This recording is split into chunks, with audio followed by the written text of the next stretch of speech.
Guys welcome to my mini blog. म अहिले चाहिँ फर्स्ट टाइम यसरी भोइस ओभर गरिरहेको छु। अनि म चाहिँ गाउँ गएको थिएँ, झरी परेर खासै त्यस्तो खतरा काम त गर्न पाइएन। त्यही पनि गाउँ काट्ने ओर्ने यताउता, तर काटेको चाहिँ मैले भिडियो बनाउन पाइनँ।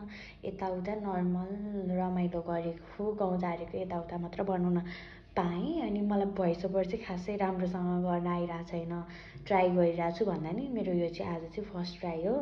अनि यसमा राम्रो भयो भने चाहिँ सायद म बनाउँछु होला अरू पनि भिडियोहरू भोइस ओभर गरेर। मेरो खासै यो भिडियोहरू बनाउँदा राम्रो भोइस चाहिँ सुनिन्न, त्यही पनि म भिडियोहरू चाहिँ अब फेरि बनाउँछु भन्ने लागिरहेको छ। मेरो पहिलाको युट्युब च्यानलमा चाहिँ 500भन्दा बढी सब्सक्राइबर पुगिसक्नु भएको थियो, तर त्यसलाई चाहिँ कपिराइट लागेर मेरो युट्युबै गयो के, मतलब हटाइदियो युट्युबले नै। अनि त्यही भएर त्यसमा चाहिँ अब केही उ नै गर्न सकेन। त्यो बेला चाहिँ मैले भिडियोहरू हालिरहेको थिएँ, क्यामेराहरू बोकेर हिँड्दा पनि त्यस्तो लाज लाग्दैन थियो। अहिले चाहिँ लाज लाग्न पनि थालेछ बाहिरतिर मान्छेको अगाडि भिडियोहरू बनाउन चाहिँ।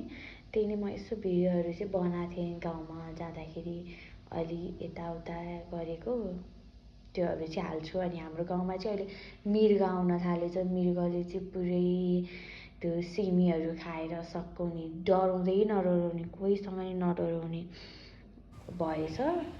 3टा जति छ, त्यही पनि कोहीसँग डराउँदैन। पानी परोस् यसो होस् आउने खाने, रमाइलो भइरहेको रहेछ। अनि त्यस्तो त्यस्तो चाहिँ भिडियोहरू बनाएको छु अलिअलि मैले है। त्यही भिडियो हेर्नु होला। अब मलाई भोइस ओभर चाहिँ राम्रोसँग गर्न आउँदैन, अब त्यो भिडियो पनि कस्तो कस्तो हुन्छ मलाई थाहा छैन, कहाँ कहाँ के जोडिन्छ चाहिँ मलाई पनि थाहा छैन है। अनि लास्टमा चाहिँ सबैलाई धन्यवाद जसले मेरो भिडियो हेर्नुभयो। भिडियो हेर्नेहरूले चाहिँ कमेन्ट पनि गरिदिनु होला, लाइक पनि गरिदिनु होला। अनि तपाईँहरूले लाइक गरिदिनु भयो भने चाहिँ म अरू पनि भिडियो हाल्छु। By by everyone, good night.